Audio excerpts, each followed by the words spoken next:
एक दिन एक अमीर व्यापारी किसी काम से एक गांव में जा रहा था।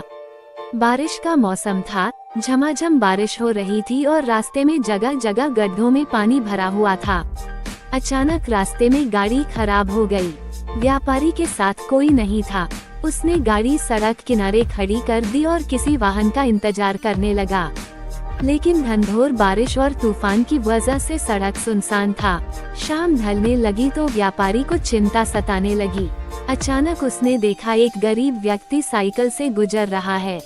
सड़क किनारे अपनी गाड़ी में बैठे बैठे उसने साइकिल सवार को आवाज देकर रोका और पूछा कि कहीं कोई गाड़ी का मैकेनिक मिल सकता है क्या। साइकिल सवार ने बताया कि इतनी बारिश में दूर दूर तक उसे कोई मैकेनिक नहीं मिलेगा। ये सुनकर व्यापारी चिंतित हो उठा।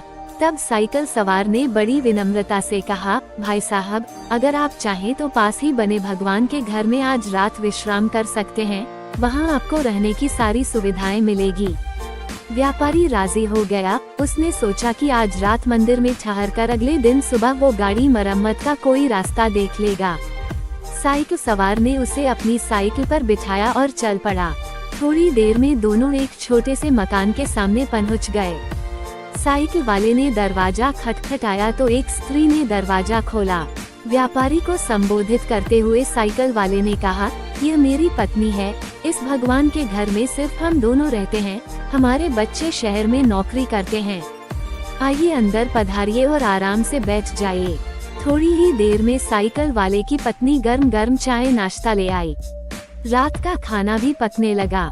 व्यापारी को सब कुछ बहुत अच्छा लग रहा था, लेकिन उसे एक बात समझ में नहीं आ रही थी कि साइकिल वाले ने अपने घर को भगवान का घर क्यों कहा। यह कोई मंदिर तो है नहीं। आखिर उससे रहा नहीं गया तो उसने पूछ ही लिया कि वो क्यों अपने मकान को भगवान का घर कह रहा है। लोग तो अक्सर यही कहते हैं कि मेरे घर में भगवान विराजमान है, या मेरे घर में भगवान के लिए पूजा घर बनवाया है, या मेरे घर में भगवान आए हैं।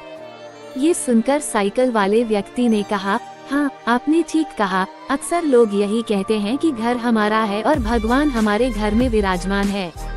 लेकिन हम ऐसा नहीं कहते, क्योंकि अगर हम अपना घर कहेंगे तो उसमें हम अपनी इच्छानुसार कुछ भी उल्टा पुल्टा काम कर सकते हैं।